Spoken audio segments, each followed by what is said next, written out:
At the MinTech Tech Talent event earlier this spring in March, we wanted to call out that there will be some similarities between this and that previous talk. So if you joined us at Tech Talent, we really appreciate seeing you again. And if you didn't join us, no worries at all. We'll make sure to cover kind of some important grounding context, but also we'll go deeper.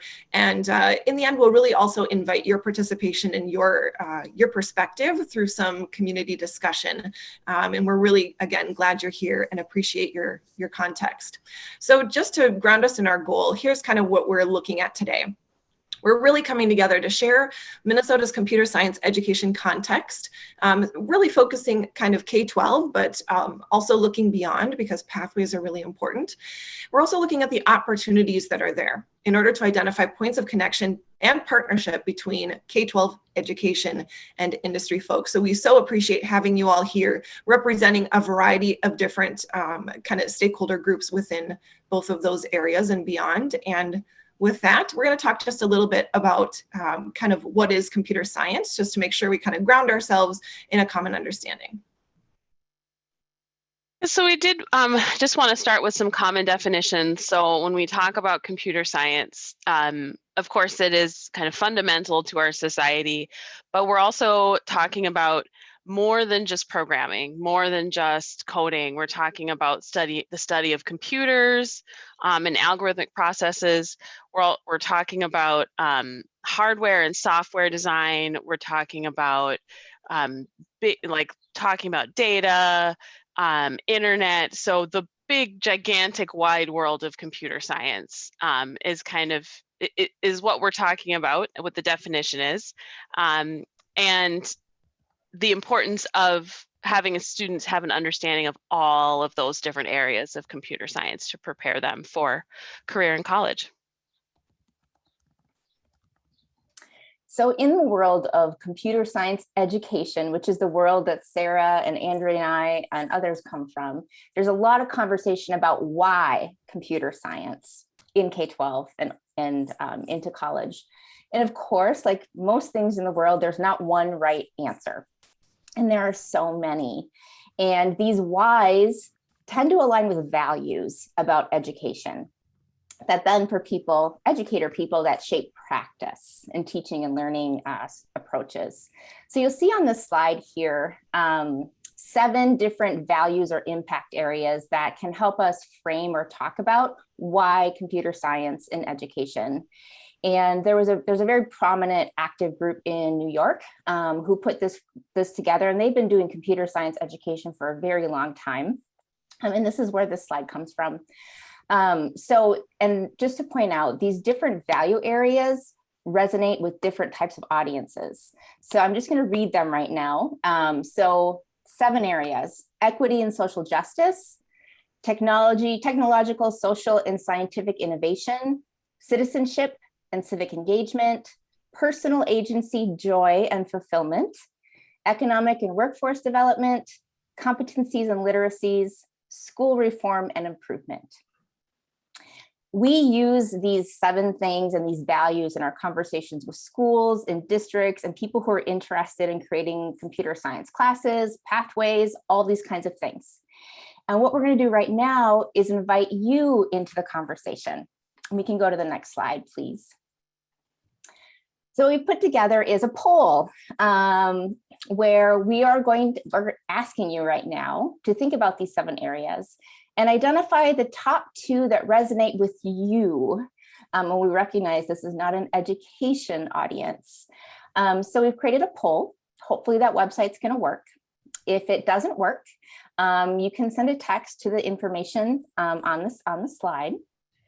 And worst case scenario, if you can't get anything to work and you want to simply drop your top 2 choices in the chat, we'd love for that to happen too. And we're going to give you about a minute to do this. And then we're going to share some responses with you.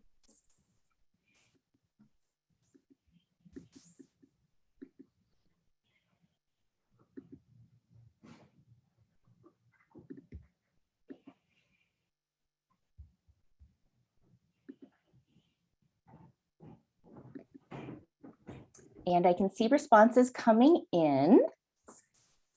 which means some things are working, which is great.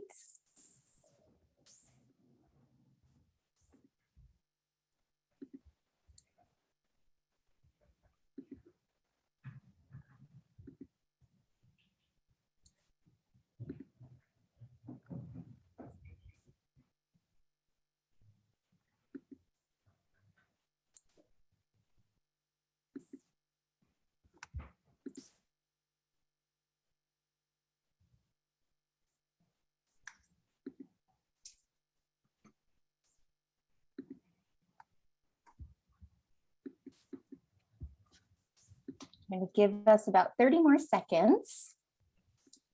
There's a leader at the moment.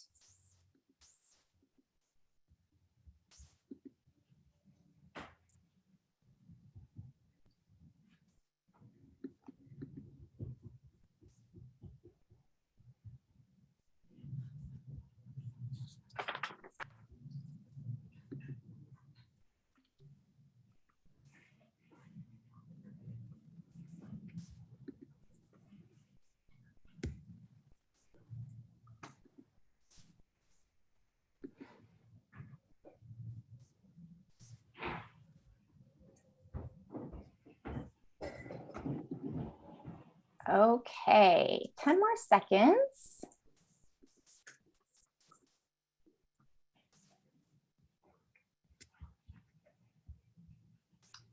Okay, I think we can go to the next slide, please.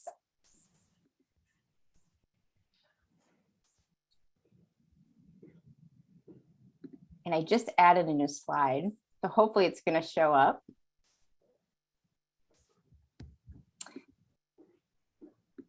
There it is. Yay, thank you. So here's a snapshot. The numbers might have changed a little bit in the last 10 seconds, but as you can see, there are two, well, there's a lot of areas that seem to resonate with all of you. Top reason or value related to computer science ed, equity and social justice. And then the second reason, economic and workforce development, which isn't a surprise given the topic of the conversation today in the audience. Great. So keeping that in mind, we wanted to provide you with this snapshot, and you may know this already, but close to 70% of people who are born in Minnesota stay living in Minnesota. So this is why we're talking to you today about computer science education. This is how what happens in Minnesota schools directly impacts Minnesota industries and companies. They're directly related. So if you care about diversifying your computing workforces, you need to grow your own talent. And for us in education, this starts in K-12. If industry and education can partner and collaborate with related to computer science ed, I know that we are going to move mountains together. And I'm going to pass it to Andrea, I believe. Awesome. So we mentioned earlier that Cassie and I and several others on the call are a part of a group, an organization working towards really expanding and broadening participation in computing. And that group is called CSforAll Minnesota. We are kind of a Minnesota local part of the a national alliance called the Expanding Computing Education Pathways Alliance. And just a couple of years ago, I believe like two or 3 years ago, Minnesota just joined 23 other states and territories kind of in this ESEP alliance. And the whole part of this is to increase the number and diversity of K-16 students with access to computer science. And the lucky thing is that Minnesota was in the last wave, the most recent wave of states to join the ESEP Alliance, which means that we're still relatively new in our journey towards kind of expanding computing education pathways. And so we have other state models to look towards and to receive guidance from and support from. And we are really grateful for that. And our participation in ESEP makes that possible. So we'll talk more a little bit later about some of the other states that we're looking towards and some of the really great work that they're doing and where that information can help inform us, not only in terms of kind of localized computer science education, K-12 or K-16, but also in terms of informing what sorts of industry and education pathways and partnerships we could maybe model after. So kind of in an effort to keep things personal, local, and immediate, we wanted to just also invite you to share with us, where are your Minnesota connections? We recognize that potentially everyone on the call may not all be from Minnesota originally, but if you are currently living in Minnesota or have a Minnesota connection, maybe you have a place where your employer is located or where you have family or things like that, we'd love for you to drop a pin on our map and to let us know kind of where those connections tie back to. And we'll connect this to computer science ed in our next slide. So I'll give you just a moment to drop a pin on the map.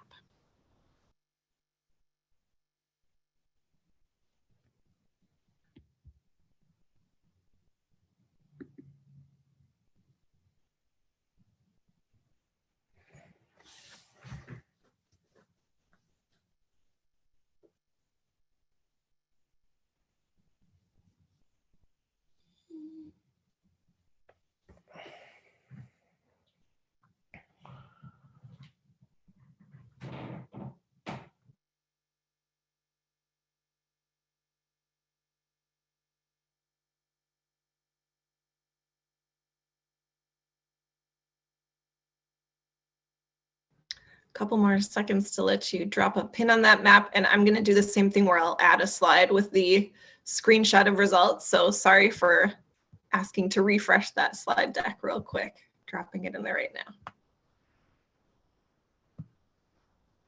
Okay, so we can go ahead and refresh the deck to see that results slide. And as we pull this up, just curious, kind of what do you notice about kind of representation here? Where do we notice patterns? Where do we see gaps and opportunities? Noticing we have some concentration, of course, in the Twin Cities area. Some folks joining us from Greater Minnesota or connections to Greater Minnesota, appreciate that.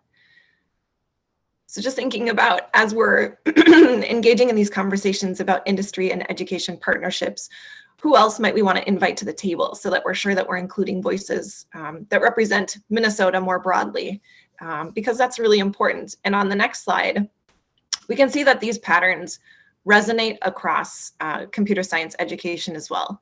So this is a snapshot of where advanced placement computer science courses have been taught in Minnesota. So advanced placement computer science courses are courses that are kind of college prep courses where students can get, by passing a test, they can get college credit as well as high school credit for their computer science courses.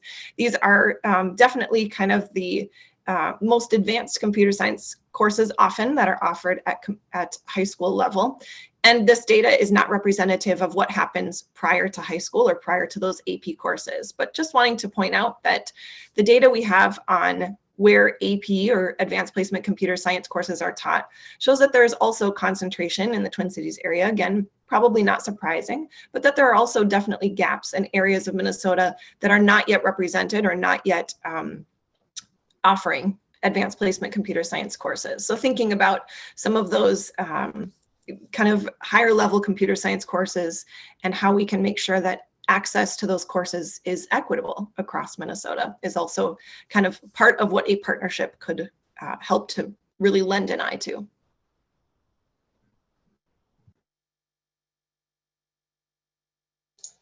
There we go. Sorry, searching for my unmute button.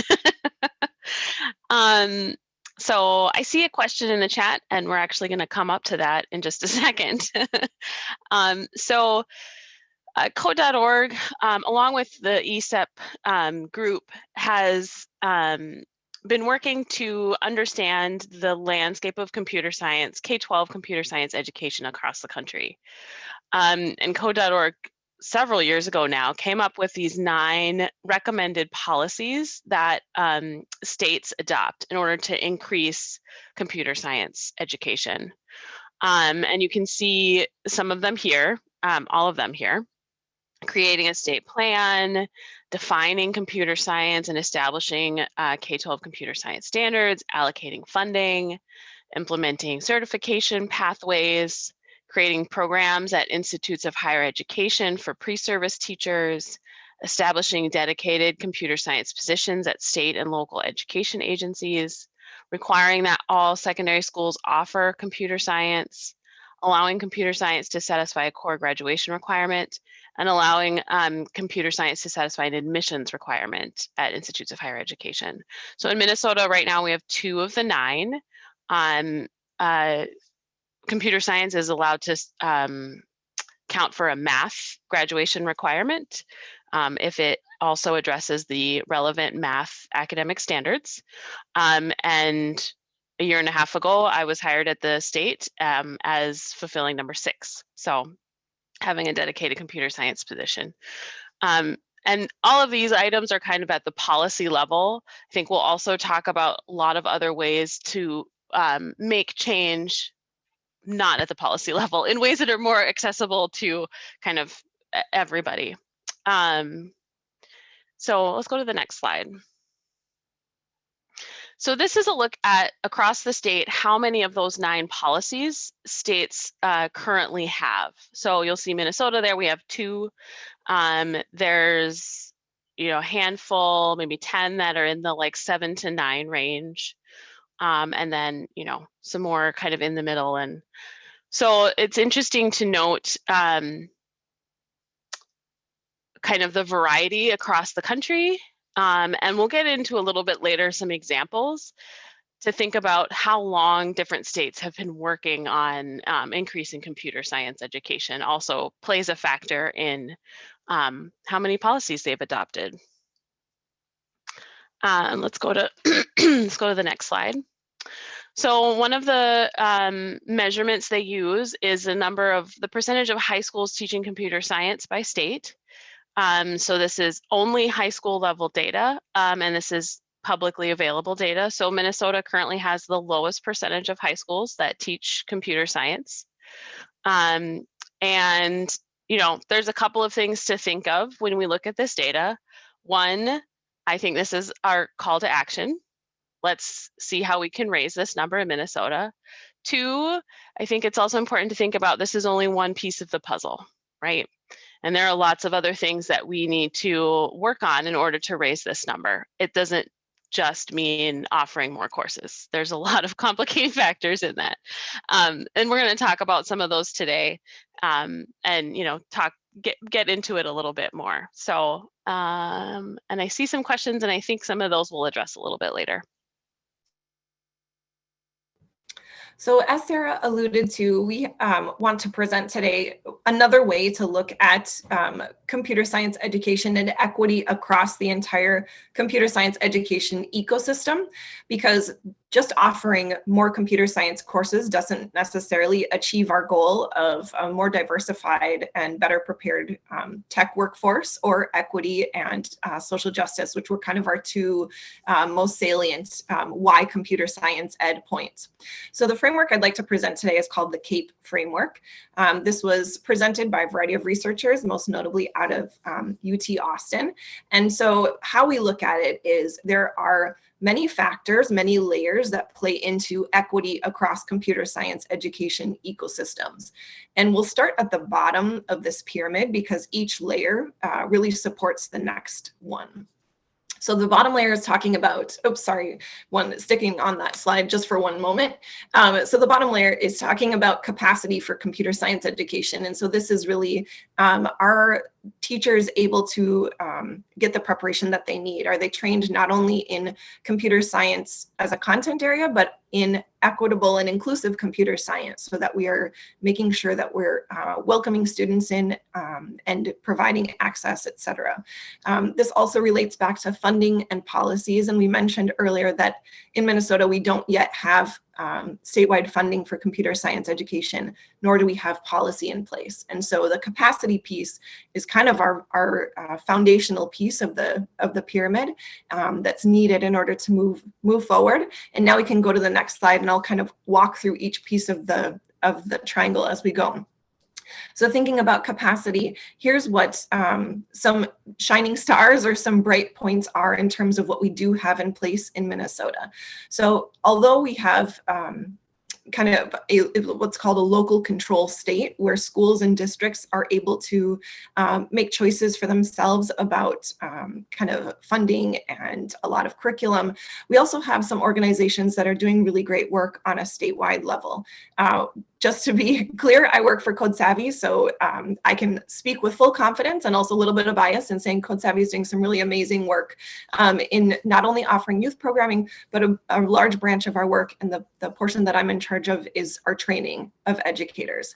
So currently Code Savvy is one of the only, if not the only, organization providing K through 12 and community educators, so kind of the broadest scope there, with training and support in really integrating computer science, equitable and engaging computer science across all subject areas.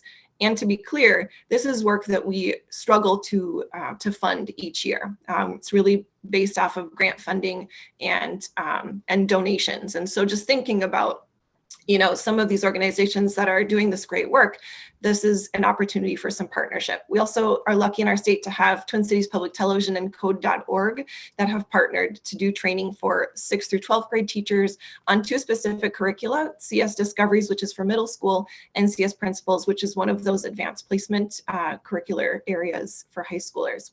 The National Center for Computer Science Education at the College of St. Scholastica is doing some really important work as well around training 9th through 12th grade teachers on mobile CSP, which is another advanced placement computer science principles curriculum, and CS Awesome, which is advanced placement CSA. And then finally, just to mention, these are just 4. There are still more, but just to mention 4, we have the Minnesota State IT Center of Excellence that trains 6th through 12th grade teachers on specific IT exploration curriculum. So again, some good organizations doing some really important work, and the piece about funding and policies is really where some additional opportunities lie there. The next piece of our kind of CAPE framework is looking at access to computer science education. So thinking about where is computer science available. We showed you the map earlier of where advanced placement computer science courses are offered, but also thinking about how is access made possible. And I'm going to turn it over to Sarah to tell us a little bit about the Minnesota Department of Education's work in providing broader access.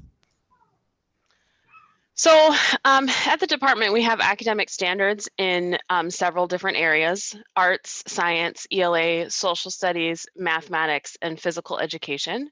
And all of those standards are required to be taught to all students, K-12, in order to complete their education and graduate.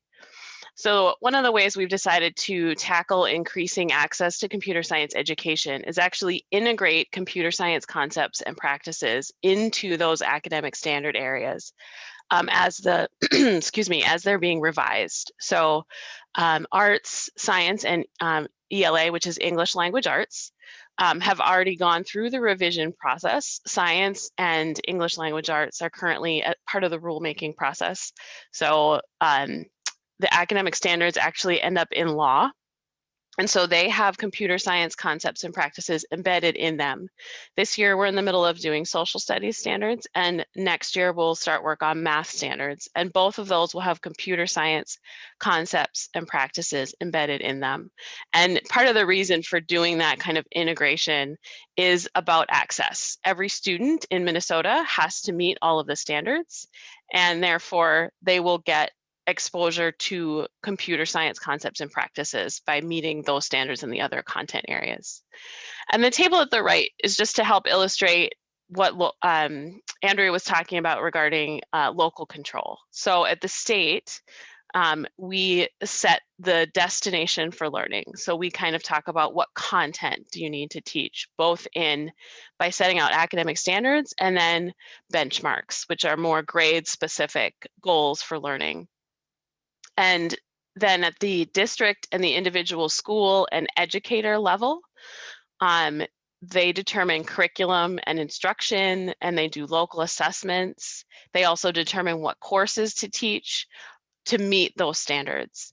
So that's what we mean by local control. And what you see and what you saw when we shared that chart about AP courses, offerings really vary across the state, across the district, even within a district in different buildings.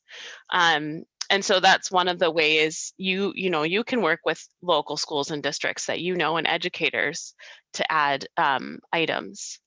And I do see a question about GIS, considered a component of social studies. That's one of the places where we're looking to add some computer science concepts and practices into the social studies standards.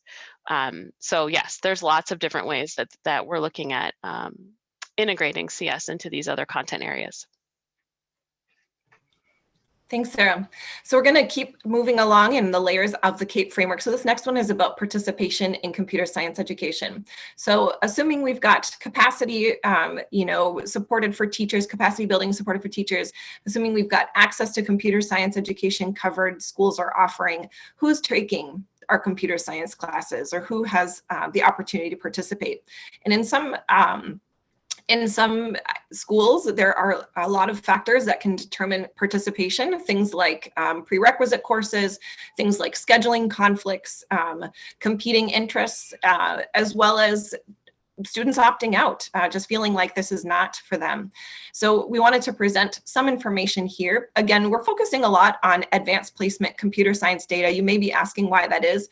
One of the challenges that we've faced is finding data that represents earlier computer science education experiences. So we don't really have reliable data on what's happening K-5 or in middle school in Minnesota yet.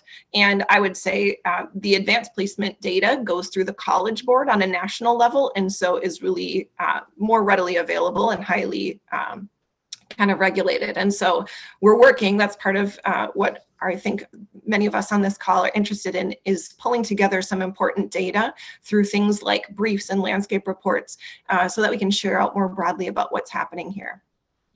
Okay, so sorry, back to participation. So as you can see with our participation data in those advanced placement exams, there are some strength areas, and there are also some areas where we're concerned. Most notably, Black and Hispanic, Latinx, and female students are taking those advanced placement exams at rates that are disproportionately less than the representative state population or the representative population in schools. So we really need to be focusing in to see how we can create more equitable pathways so that we have more equitable participation in things like those advanced placement courses. Okay, so we'll head on to this last layer of the CAPE framework, and this is the experience. So once students are taking those computer science courses, what is their experience in their computer science courses? And I'm kind of thinking too that there might be some parallels with this CAPE framework in industry. So once your new employees have joined your workforce, what is their experience once they're there? Are they achieving at the same rates? Are they promoted at the same rates? Similar parallels we can draw in education. Once our students are in our computer science courses, what's their experience? Are they achieving at the same rates? Are they going on to pursue further computer science courses? And are they pursuing higher ed degrees in computer science? We don't always have that data yet. And again, that's where we want to continue to shine a light and where a partnership could be very helpful. But here's some more information from that advanced placement computer science data. Again, we can see that there are some areas of strength. If we look at kind of the average passage rates on the top right side, Minnesota is just higher than the national average in both the AP Computer Science A and AP Computer Science Principles in terms of our kind of average passage rates. And at the same time, those passage rates are not representative of our different demographic groups of students. So we can see that when broken down by gender, when broken down by racial group or ethnicity, there are still both gender and racial ethnic disparities that we need to really pay close attention to. What is happening that our Black female and Black male students are representing a lower passage rate, and similarly for our Hispanic Latinx students. One thing to note is that in Minnesota, we do have a significant achievement gap, kind of more broadly, not just talking about computer science education. And as a teacher, I know this firsthand, that there is a significant achievement gap, specifically looking at the difference between achievement and graduation rates for Black male students versus their white male counterparts. We have a significant achievement gap and significant disparities to address in education to make sure that we are best serving our Black male students, for example. So knowing that there are large challenges to and large opportunities to address kind of our achievement gaps in our educational experience for all of our students. We want to make sure that we're kind of keeping computer science in the broader context there. Okay, so that was a lot of information, but just wanted to make sure that you had kind of some context about where Minnesota is at in terms of kind of computer science ecosystem as a whole, especially with an eye towards equity. I'm going to pass it over to Cassie now, because we'd really like to focus in on what are some states doing that provide models that could be helpful for us, both in terms of industry partnership, as well as in terms of moving the dial towards that broadening participation in computing that we mentioned as one of our goals. So as educators, we know how powerful examples can be. They're often windows to opportunities and like spur creative thinking. So I'm going to share two examples with you quickly about partnerships between education communities and industry communities. So this first example on the slide right now is from Utah. What I want to highlight here is that there are multiple companies that are involved in Utah related to CS policy. And I'm just going to walk you through this timeline a little bit just to make some things more visible. So you'll see in 2013, that was the first time computer science kind of came onto the blip at the state level. And this is where the National Science Foundation, which is a federal grant-making organization. They funded 150 Utah teachers to help offer one of a computer science class at the high school level. And again, that was in 2013. And then you'll see 3 years later, that's the first time at the state level, the legislator allotted money towards implementing actually the course from 2013 into Utah's schools. And then things started to speed up a little bit. In 2017, 1 year later, the legislator also put some more money towards computer science ed, over $1 million. And essentially what that was a grants program. So they have this pool of money that different schools, people can like ask for money related to computer science ed. And then things really started to speed up. So in 2018, this was the first time a landscape report came out related to the state.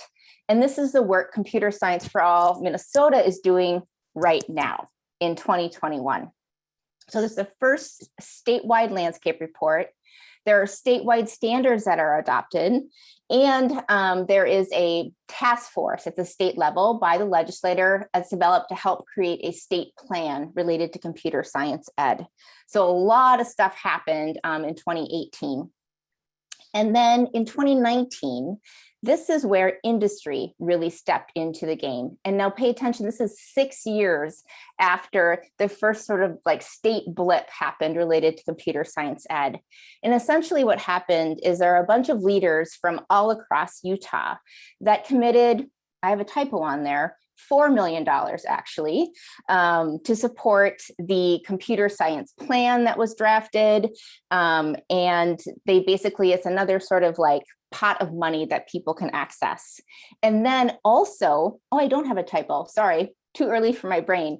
Industry collectively, 4 million. And then the state tried to match that with an additional $3 million. And this essentially was sort of like it was a challenge. It was a big thing that happened all across the state. And then what's not on here is in 2021, the first grants came through related to that pot of money. So it's like 2 years later where then like these money pots were created, and now teachers, districts, organizations were able to tap into that money. So that's just a broad overview of Utah. And again, it took a lot of time. Ed policy at a state level takes a lot of time. And now we're going to flip to one other example. And this is actually coming from Mississippi. And what's different in Mississippi is that there's been one company that has helped support computer science ed across the state. This year, 2021, Cspire, which is an internet company and communication company, I guess they'd call themselves, they committed $1 million to help support computer science ed implementation in schools. importantly, and what's not on this slide, is that this commitment didn't come out of nowhere. So this particular company has been actively involved in computer science ed since 2015. Again, that's 6 to 7 year window of time. And they've done a number of things. And there are links in the notes sections of the slides if you're interested. So they've sponsored coding challenges, they offer scholarships, they help develop kind of pathways for careers. And importantly, they worked in tandem with legislators at the state level to help promote computer science ed in the state, and then work together with educators to help think about state policy. So my question for all of us is, what is possible in Minnesota? And I'm going to pass it next. Okay, so sorry if you're getting a little tired of polls, but as educators, we just love to have audience participation. So we have one more poll for you, and this one is really related to priorities. So if you're thinking about, okay, so what can industry do? How can we partner? What are some things that might be some first steps or next steps? We wanted to just get your take on that. So here is a link. Oh yeah, perfect, thank you. Here's a link to take this poll, and let me make sure, actually pause, don't take it yet. I think I have to activate it really quick. Here we go, moving back one step, activate. Okay, go ahead and refresh and you should be able to take it now. Yep, I see your responses coming in, perfect. So we're just curious to know which priorities you might select in order to ensure that more schools can make high quality computer science education available to students. I'm gonna give you just a couple moments to select.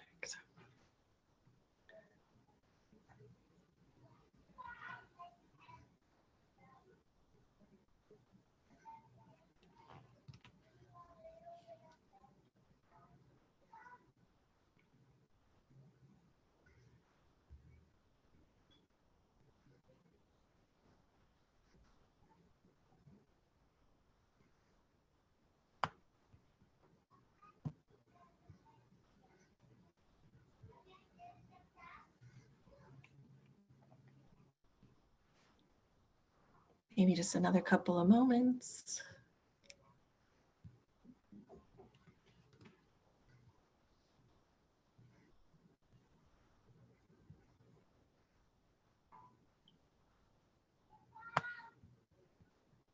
Okay, I'm going to go ahead and capture what we have so far and add that to the next slide, just so we can kind of see what our trends are there. And again, we're certainly not saying that there is one right next step. There are probably a lot of right next steps. It's sort of a yes and situation. But if we're able to refresh and take a look at that next slide, yes, it's really hard to prioritize because there are so many important next steps. But we can see just in our group here, some top priorities that came out of our poll there were funding, looking at career exposure. Absolutely, we've got the importance of curriculum and what's offered, and then advocacy as kind of our top four. If we take a look at the next slide, these questions were also asked to public school teachers, principals, and school superintendents in a recent Google and Gallup poll. And you can see that some of their answers mirrored what our responses were as well. So funding came out as one of the highest priorities, as well as things like career exposure, materials and equipment. Of course, teachers, we always, we're looking for how can we make sure we have access to that equipment for our students, but also that career exposure and things like external learning. How can we provide opportunities for maybe teachers or our students to be in industry and experiencing things firsthand. And of course, advocacy came up as an important priority as well.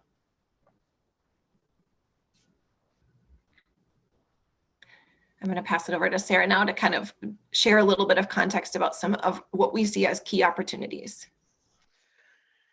So I think especially as we've been talking about, like we're at the very beginning of this work in Minnesota when we look at kind of the progress that other states across the country have made. And so some of the things that we need to do in Minnesota and some of the opportunities that we have are around awareness and understanding. So we're still kind of at that point of making sure we're all on the same page. So sharing the importance of computer science, not just with students, but also with families and with teachers, understanding how what computer science is, sharing information about the demand for computer science workers, and also the variety of careers that are out there for students, whether they enter those careers right out of high school, whether they go to a 2-year school, or whether they go to a 4-year school. The variety and the demand for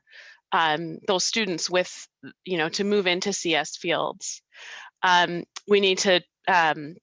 We have an opportunity to train new CS teachers through teacher professional development and other resources. There's multiple ways that we can look at building teacher knowledge. I think one of the things that's come up for me recently is based on this report that there's still not a lot of interest in computer science education by students. And so demonstrating the importance of computer science education, and for some students, that goes back to the careers. For some students, it's about making a difference. So figuring out what it is to trigger that interest in students, and the importance as well. So lots of opportunities in Minnesota to start working on this at many levels.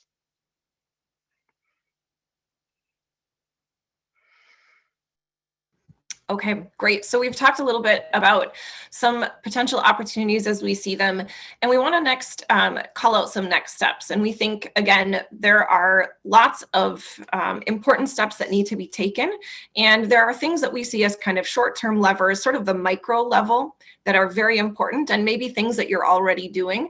And then there are things that are more longer-term levers, kind of the macro level. And again, we don't see this as an either or. This is probably a both and. And I would say if a lot of the short-term levers are already happening, we know that we are really going to need to next focus on those longer-term levers in order to make real change.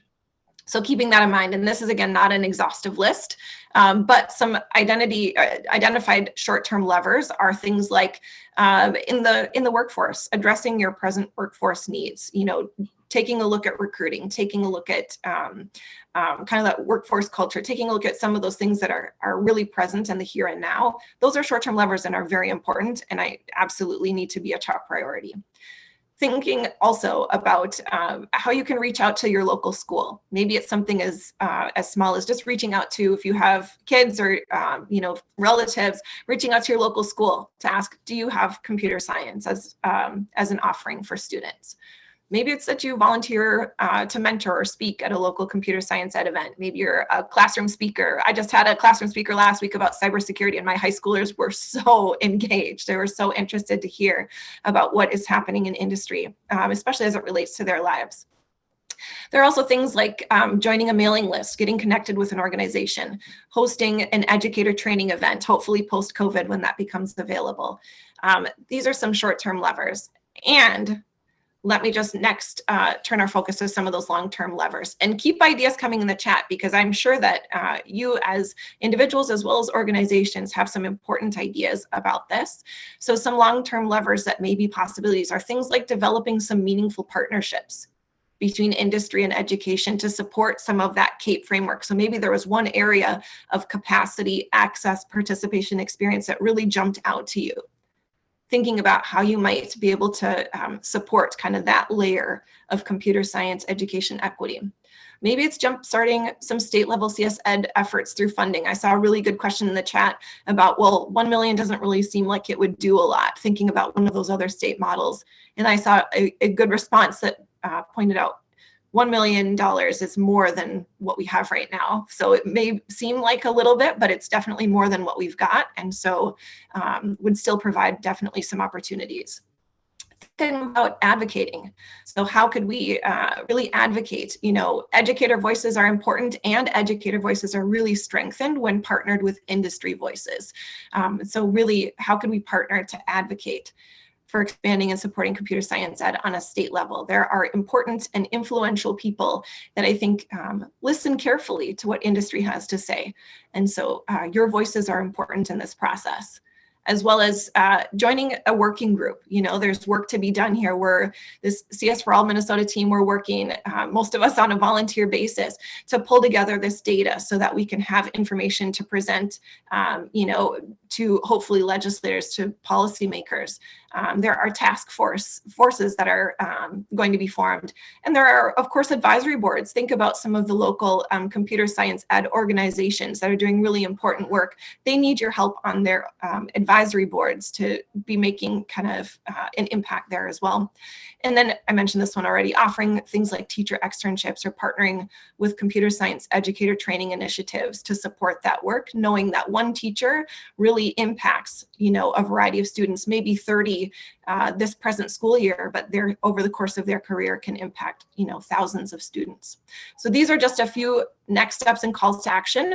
In our March Tech Talent event, during that event, we had access to a pretty great call to action menu. So if you're thinking those next steps sound really good, but none of them quite resonates with me, I'll drop a link in the chat to that kind of call to action menu. There are a lot of different options and opportunities out there, and these are just a few. We're going to next kind of take a breath so that we can hear from you all. That's been a lot of information, maybe too much in some places, but we really hope that it provided some context for where we're coming from and some opportunities, some really important opportunities to partner with industry. So we're turning it over next to hear about your ideas and input. And I don't know if any questions came up in the chat that we want to address right away, or if we want to move into any of the questions that we had prepared. How's it looking? I think I'll leave it up to you, Cassie, Sarah, and Andrea. Do you want to continue what's going on in the chat, or I can move through some of the questions that you had prepared as well? Maybe we could slip to either slide 36 or 37 if those questions maybe might resonate. But also for any of you, you can drop questions in the chat, or you can turn your microphone on or raise your hand and we can keep talking.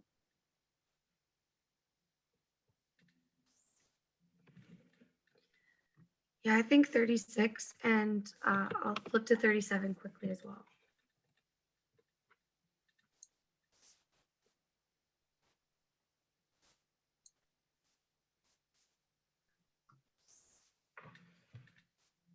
So I think a question that comes up is, after hearing all this information from our wonderful panelists who are obviously really dedicated and very informed, what information would you need for your company to support more of their efforts?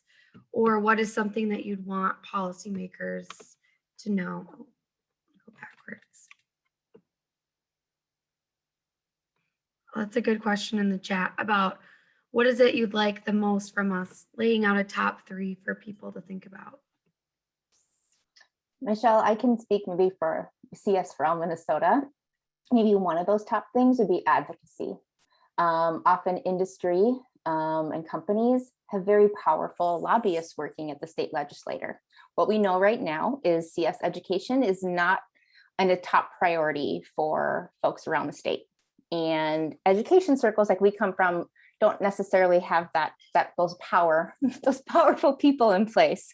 And so we really need to get computer science ed on the radar of people who make state level policies, who could perhaps inspire a state level task force to be taken up.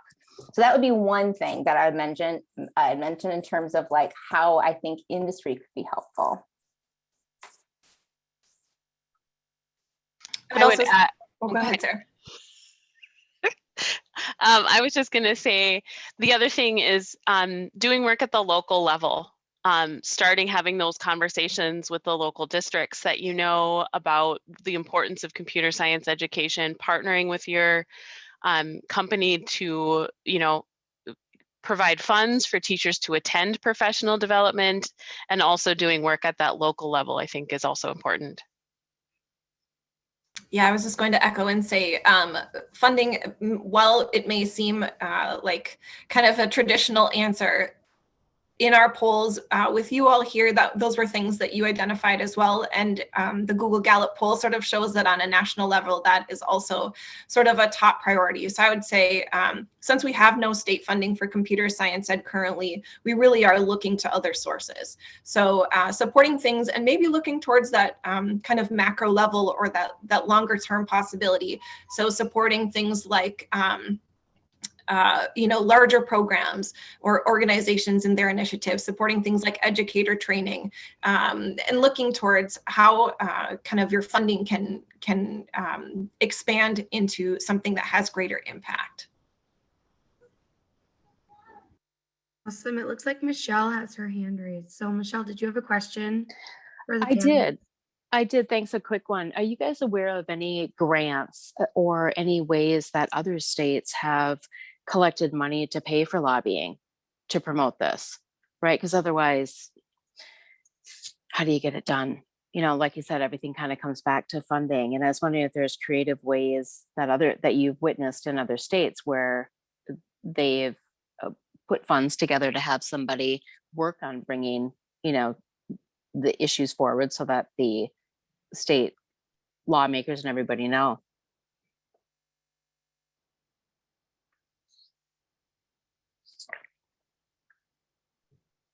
If you're okay, Cassie, I would be able to, okay. Hi, Michelle. I'm one of the CS4All Minnesota other members of the steering committee. I think what I've heard in our ESEP community is that it's taken a variety of approaches. So sometimes those companies have existing lobbyists and they're willing to, take part of the time of those lobbyists to dedicate towards that. There are some organizations that have people who work on advocacy already in Minnesota at the lobbying level, and that includes code.org and College Board. So both of them have folks who've been talking to legislators. And so sometimes what folks say, more like in our CS4All Minnesota kind of group, have done is be able to put together like a policy document with some recommendations and like talking about here are our state priorities, or maybe it comes out of a state plan that's been developed from stakeholders.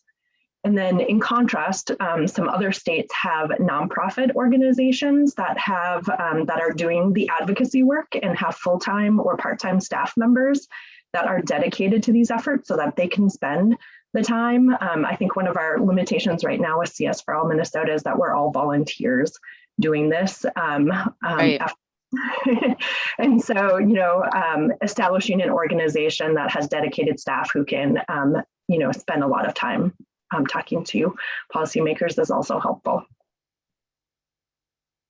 This is Jeff Tollefson, and I really appreciate all the work that CS4All is doing in our state. And you can rest assured you will have the full support of the Minnesota Technology Association in terms of our lobbying and advocacy work at the Capitol, as well as the collective power and influence of a lot of our member companies that we need to bring to bear to this very important issue.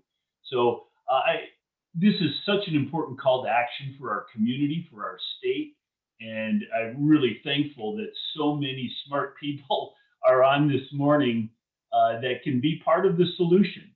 And we look forward to working with you, Andrew, and Cassie, and Sarah in particular at the Department of Education, of making sure that we get funding in place, getting business and employer support in place, because this is so important to our next decade of building tech talent in Minnesota. So thank you for all you're doing. Thank you so much, Jeff. That's really important. And definitely, I want to acknowledge the people on the call and those who may tune in later to the recording. We really, really appreciate your prioritization of kind of that connection between industry and education. We really do believe that together is how we'll make the difference. And so I want to just be sure to say thanks again. I know there might be one more question in the chat. I just want to give, one more moment in case anybody had one more question. I had a question.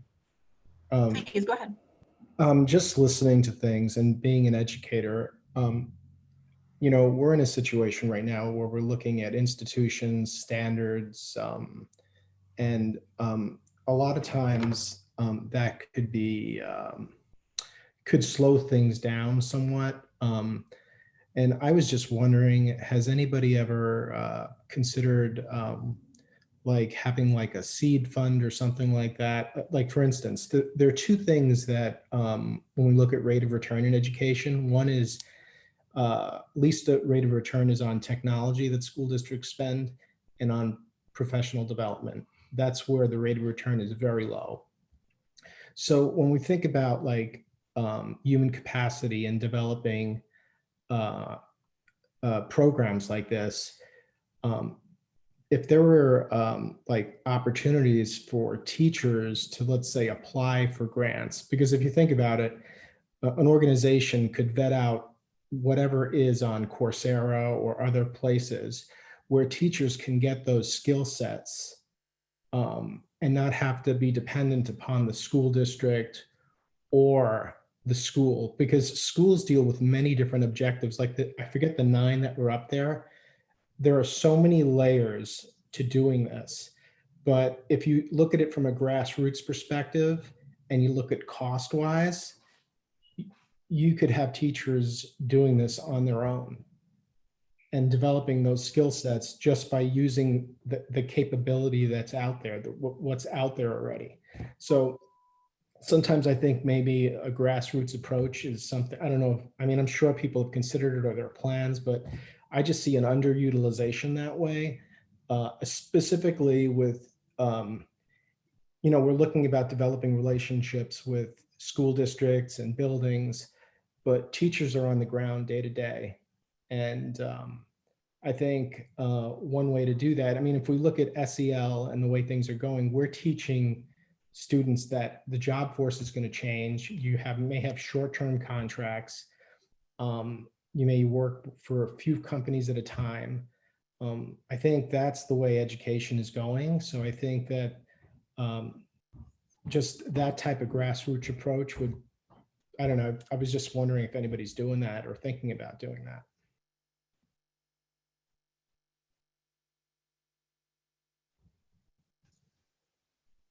Andrew, I think that that's part of the puzzle here in Minnesota, is that has to be a puzzle piece that is developed. I don't know specifically if anyone is doing that in the state yet, but I know it happens in a lot of other states related to CS Ed, that there are pots of funds that educators individually or collectively can apply for to help support CS Ed. So I love that idea. Thanks. Awesome. Well, I'm just noticing the time. We're at about 8:31 and want to acknowledge that you all have next things to go to, and just want to again say how much we appreciate your time, your commitment, your interest, and hopefully your action. We would love to partner. We can drop our emails in the chat here and would love to kind of continue the conversation. I also know and want to put in a plug that MinTech and Tech Talent continue to have important events. And so there will be plenty of opportunities to continue this conversation and to invite additional stakeholder groups. So thank you again for being a part of this. I'll turn it over to MinTech if there were last words that you wanted to say. Just last words is, again, thank you to our panelists. I want to give you a round of applause. I wish that we could give it to you in person, but this was such a great event. I already saw some networking going on in the chat about looking for speakers, and events like this are those small steps forward of people coming together and making those connections. So we really, really appreciate you being here to share all of your insights, and everybody for taking the time out of their morning. So thank you, everybody. Thank you for coming, and we will see you at our next Tech Talent event or at Tech Connect on June 3rd. A plug, Tech Connect is coming up on June 3rd. Lots of great information there as well. So thanks, everybody, and have a great Wednesday. Thanks, everybody. Take care. Hope to see you again soon.